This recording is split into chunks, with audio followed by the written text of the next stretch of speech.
You're a senior officer in the military, and you've just seen a chilling message posted online. 4 of your soldiers have been captured, and if demands aren't fulfilled within 10 minutes, they'll be executed. All you've got is this blurry photo, and you don't even have time to confirm if those 4 soldiers are actually missing. So, what's your very first move?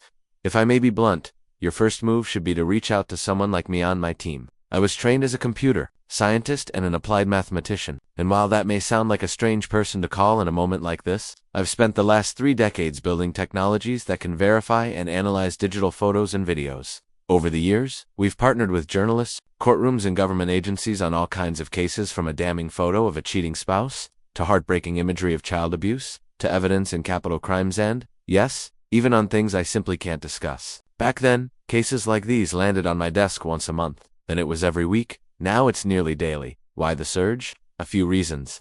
First, generative AI. We can now fabricate images nearly indistinguishable from the real thing. Second, social media, largely unchecked and built to boost lies and conspiracies more than the truth. Together, these forces are making it harder and harder to trust anything we see, read, or hear online. I argue we are in a global battle for the truth, with serious consequences for people, institutions, societies, and democracies alike. So today, I want to spend some time explaining what my team and I are doing to help restore that trust in both the digital world and, by extension, the real one.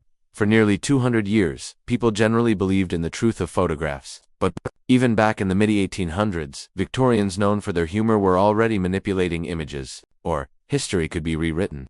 If you happen to fall out of favor with Stalin, for example, your image might be scrubbed from the record books. Then came the digital revolution. Photo editing software and digital cameras made it even easier to distort reality. And now, with generative AI, anyone can conjure up anything, anywhere. At the tap of a finger, from 4 soldiers bound in a basement to a giraffe sporting a turtleneck. Laughter, but it's far from funny.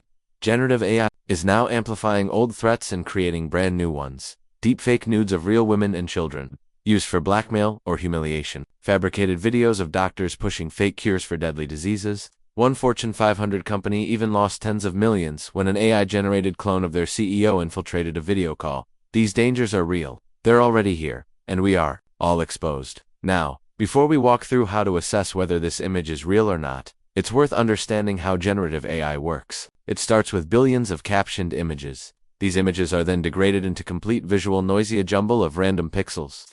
The AI is then trained to reverse that destruction process and reconstruct the original image.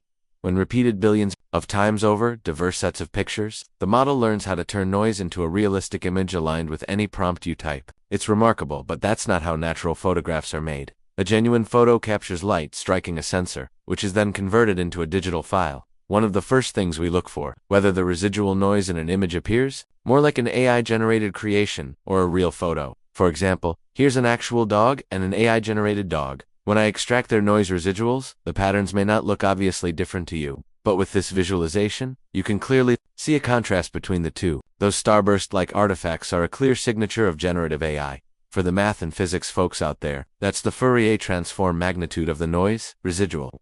For everyone else, don't worry. But yes, you probably should have taken more math in college. Laughter now. Let's apply that analysis to our soldier photo. Here's the noise residual I extracted, and notice that starburst pattern at the bottom right corner. That's the first hint, something's off. But no single forensic method is flawless. So you don't stop there, you dig deeper. Next up, vanishing points. When you take parallel lines in the physical world and render them in a photo, they converge toward a vanishing point. Like railroad tracks, they start parallel, but from the camera's view, they meet at a single point in the distance. Artists have used this for centuries. But here's the kicker: AI doesn't grasp this. Because, at its core, AI is a statistical engine. It doesn't understand physics or geometry. So if we spot geometric or physical impossibilities, we can often detect digital tampering or synthesis. Here, in our image, I annotated 4 parallel wall lines in the basement.